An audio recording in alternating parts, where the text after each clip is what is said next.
आप अपने पुत्रों को ईश्वर नहीं मान पाओगे, पति को ईश्वर नहीं मान पाओगे, ससुर को ईश्वर नहीं मान पाओगे, क्योंकि गाली देना पड़ता है, डांटना पड़ता है ना? बात सही है? हाँ। गाली भी देना पड़ता है, डांटना भी पड़ता है, तो दो ना गाली। भगवान नहीं कहते तो गाली नहीं दो, खूब दो। भगवान तो कहते हैं कि हम आपका जब संबंध है, दोस्त है, हम तो गाली भी दे देते हैं, भैया तूने गलत किया, क्योंकि हमारी नजर में जब कोई है ही नहीं, एक ईश्वर है, तो गाली भी तो उसी को देना है, मारना भी उसी को, सब कुछ उसी को करना है। तेरे को जो करना हो तू कर, हमको तो जो पसंद आएगा वही करेंगे। हमने कई बार भगवान को चैलेंज कर दिया है कि जितना तेरे पास दुख हो हमको दे के देख ले, हम विचलित नहीं होंगे। ये अपनी बात बता रहा हूं और सत्य बात है, कई बार चैलेंज किया हमने। तो ईश्वर को सर्व में जब तक हम नहीं देखते, जब जिस दिन हमारी दृष्टि सर्वमय हो जाएगी, ईश्वर अंश जीव अविनाशी सी राम में सब जग जाने की जब भावना प्रकट हो जाएगी तुम्हारे अंदर, भगवान के दर्शन करने के 3 साधन होते हैं। पहला साधन होता है भगवान के दर्शन कभी कभी स्वप्न में हो जाते हैं, होते हैं। दूसरा मंदिर में जाते हैं, भगवान के दर्शन कर लेते हैं। मूर्ति के दर्शन करने के बाद में यदि मंदिर के बाहर आकर के वह मूर्ति आपके हृदय से विचलित हो जाए, निकल जाए, तो आपका दर्शन कोई लाभ देने वाला नहीं है। मूर्ति के दर्शन इस प्रकार करो कि मूर्ति आपके हृदय में बस जाए, उसका चिंतन करते रहो, नाम जपते रहो, तब फायदा है। पहला दर्शन होता है जो स्वप्न में, दूसरा दर्शन होता है मंदिरों में, इसे परोक्ष दर्शन कहते हैं। तीसरा दर्शन होता है अपरोक्ष।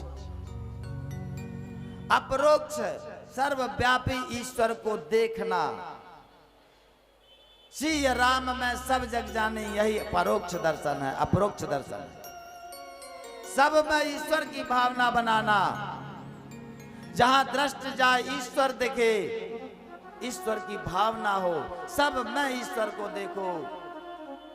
तो जब सब में ईश्वर को देखोगे तो आपके अंतःकरण में भी ईश्वर है, आपका हृदय कोमल होगा, अपराधों से मुक्ति मिलेगी, आप किसी भी प्रकार का आपके द्वारा अपराध नहीं होगा। भगवान के से संबंध जब जुड़ जाता है तो मनुष्य की जो अपराध की प्रवृत्ति होती है वह मिट जाती है। भक्ति में किसी प्रकार के साधन की आवश्यकता नहीं होती। भगवान से संबंध जोड़ने के लिए वो कोई कहता है नहीं, शुद्धता होना चाहिए, पवित्रता होना चाहिए, ब्रह्मचर्य का पालन हो, संयम हो, नियम हो, सदाचार हो, इनका पालन होना चाहिए। आवश्यक है ना?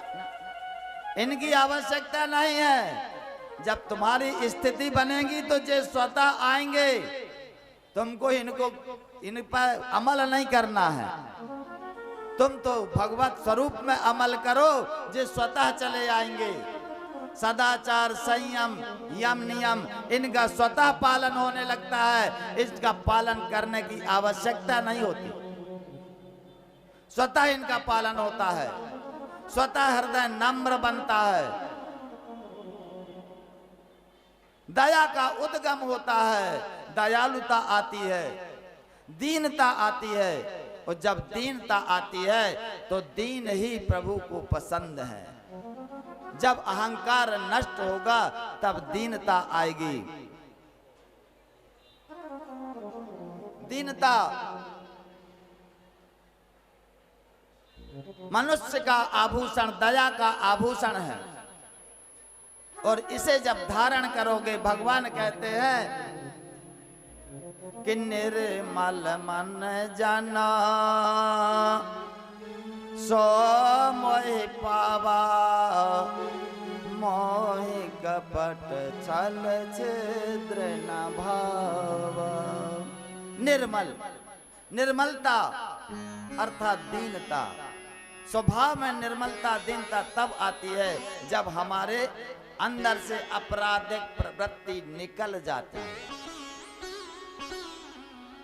तब नम्रता आती है, दीनता आती है, तब भगवान की स्थिति होती है।